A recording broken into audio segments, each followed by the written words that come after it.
موسیٰ موسیٰ ایک عظیم قائد کے طور پر جانے جاتے ہیں۔ موسیٰ کے والد کا نام عمرام اور ماں یوکبت ہے۔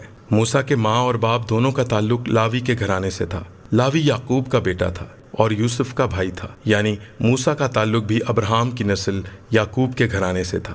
موسیٰ کو حلیم شخص کہا جاتا ہے۔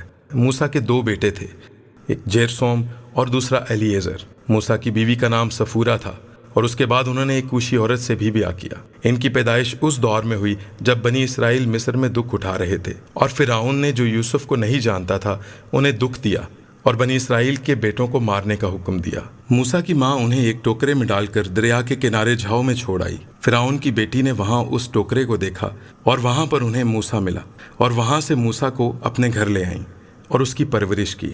مصر میں مقدس موسیٰ نے مختلف علوم کی تعلیم حاصل کی۔ موسیٰ نے ایک مصری کو قتل کیا اور فرعون کے ڈر سے وہ بھاگ گئے۔ 40 سال بعد خدا موسیٰ کو جلتی جھاڑی میں ملے اور اسرائیل کی رہائی کے لیے انہیں حکم دیا۔ خدا نے موسیٰ کو معجزات کی قوت بھی دی اور انہوں نے مصر میں مختلف طرح کے معجزات کیے۔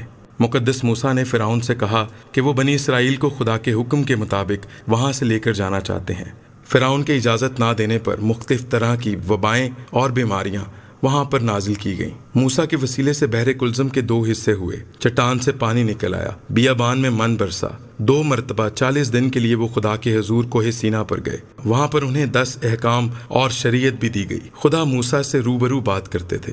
مقدس موسیٰ نے خیمہ اجتماع کے مسکن کو کھڑا کیا۔ استثنا کی کتاب اس کے 34ویں باب میں ہمیں ذکر ملتا ہے کہ موسیٰ نے مواب کے ملک میں وفات پائی۔ مقدس موسیٰ کی کل عمر 120 برس ہوئی، اور نہ ان کی آنکھ دھندلانے پائی اور نہ ہی ان کی قوت میں کمی آئی۔ نئے عہد نامے میں بھی یسوع مسیح نے بہت جگہوں پر موسیٰ کا ذکر کیا، یہاں تک کہ وہ واقعہ جب یسوع مسیح کی صورت بدل گئی تو ان کے ساتھ پطرس، یعقوب اور یوحنا نے موسیٰ اور ایلیا کو ان سے باتیں کرتے ہوئے دیکھا۔ عبرانیوں کے خط میں مقدس موسیٰ کے ایمان کا ذکر ملتا ہے۔ مقدس موسیٰ کی لاش کے لیے میکائیل اور ابلیس کے درمیان بحث و تکرار ہوئی۔ مکاشفہ کی کتاب میں بھی ہمیں موسیٰ کا ذکر ملتا ہے۔